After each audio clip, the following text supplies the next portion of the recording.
Hi guys, I've got a couple of quick reviews for you.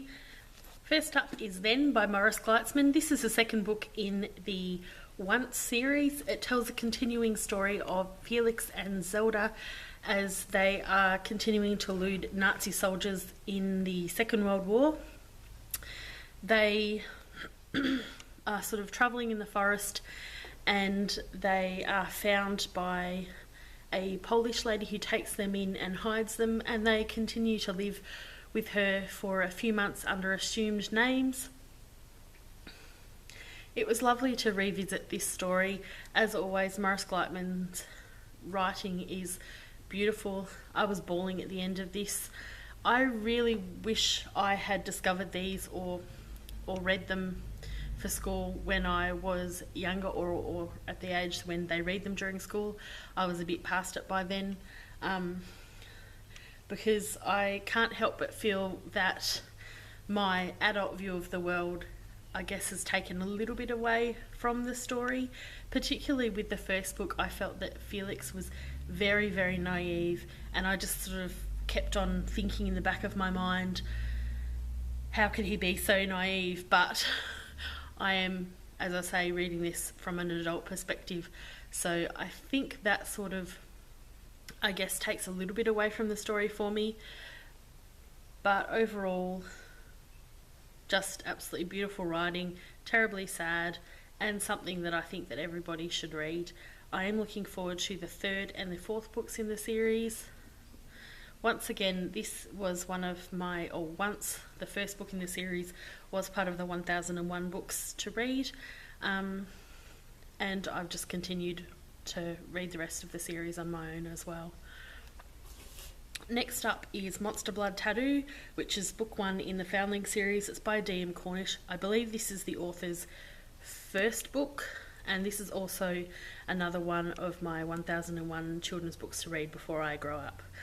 I loved this world. There was some amazing world building going on. I did start listening to this, and I'm not sure how I discovered it before I'd finished, but the first, it's about 300 or so pages are the book, and then there's like another 100 or so page explicarium. I've been practicing that off camera lots and I still don't think I have it right. But basically it is a glossary of terms of what everything means, because basically even your simple things like a sailor becomes a vinegaroon.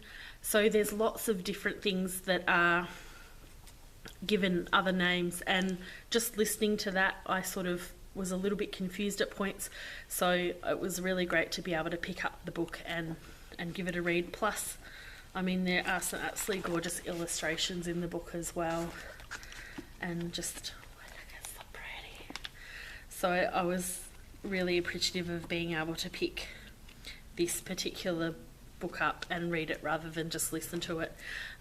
As I said with the Maurice Gleitzman book, I don't often read the next books in the series when I'm just reading the first one for my 1001 list, but I would actually like to see where this series is going. In this first book, Rosamund, who is the main character, he lives in an orphanage and he becomes a lamplighter, which he's not too happy about. He wanted to become a vinegaroon and sail the vinegar seas and have lots of adventures and all that sort of thing, and instead he becomes a lamplighter.